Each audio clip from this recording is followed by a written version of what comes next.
It's never been clear to me why so many people in the United States are so worried about the healthcare system in Canada. Sure, they have a single-payer system, but we sort of do too. Both their system and ours are called Medicare.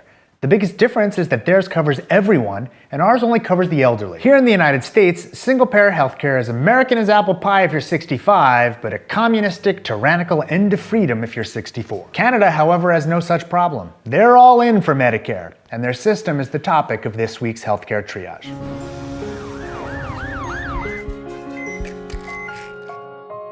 O Canada, my home and native land. Pretty much all Canadians receive their healthcare coverage through public funding, with spending decisions made at the province level. Most healthcare is free to those who use it, with no money out of pocket. Medically necessary care is covered, including maternity care and infertility treatments. The government pays for about 70% of total healthcare spending. The other 30% is private spending. Most of that is for drugs, dentists, and optometry, which aren't covered by the government program. Most Canadians buy supplemental private insurance through their jobs to cover the cost of things not covered by their Medicare. Most hospitals are publicly funded, and they're required to operate under a fixed budget. This is one of the ways that Canada controls its healthcare spending. But most family physicians are private, and most actually operate on a fee-for-service basis. This is what makes them a single-payer system, but not a socialized medicine system. Public spending, but private delivery system. And doctors do pretty well there. In 2012, the average doctor's income before taxes was about 225,000 Canadian dollars.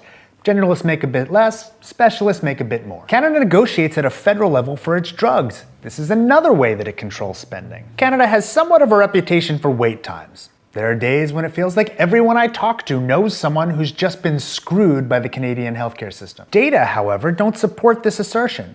Canada's quite good about being transparent about its wait times. You, and I mean any of you, can go to official websites and see the average wait times for all kinds of things just by using the internet. Go ahead, give it a try. We put a link in the video info below. By the way, I challenge you to try to find out this kind of information in the United States. Most people just assume the US is better when it's often not. Moreover, most of the wait times in Canada are for things that are elective. They may be longer than some would like, but they're not in any way life-threatening. But why are there wait times at all? Because limiting supply is cost-effective.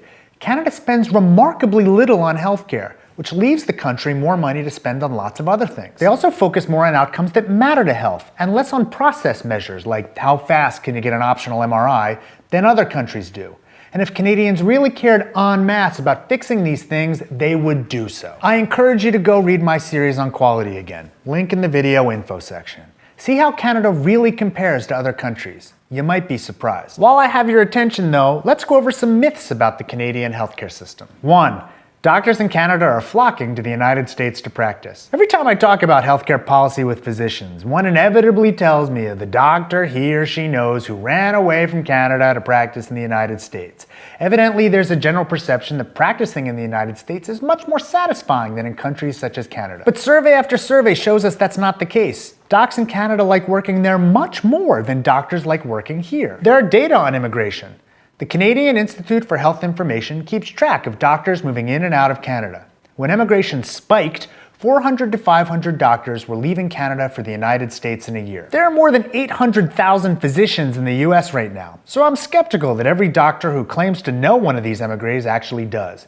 But it turns out that in 2003, net emigration became net immigration into Canada. Let me say that again. More doctors were moving into Canada than were moving out. 2. Canadians flock to the United States to get care. Many people in the United States believe that people in Canada, frustrated by wait times and rationing, come to the United States for care. These are almost always anecdotal stories, and you should know by now how much stock I put in anecdotes. As always, when we can, we should turn to evidence and research. And on this topic, it does exist.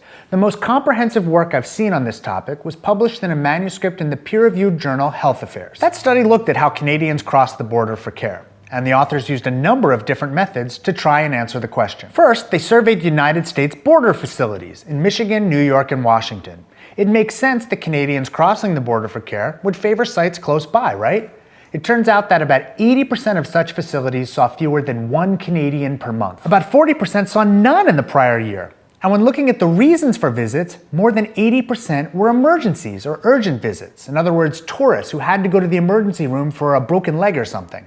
Only about 19% of those already few visits were for elective purposes. Next, they surveyed America's best hospitals, because if Canadians were going to travel for care, they'd be more likely to go to the most well-known and highest quality facilities, right?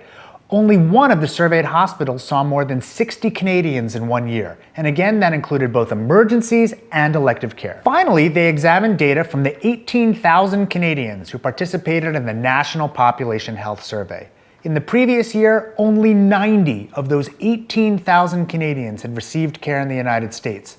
Only 20 of them had done so electively. Look, I'm not denying that some people with means might come to the United States for care.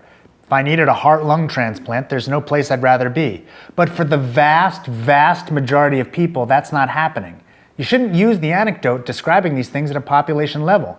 This study showed 3 different methodologies, all with solid rationales behind them, all showing that this meme is mostly apocryphal. Maybe that's why the manuscript was titled Phantoms in the Snow. 3.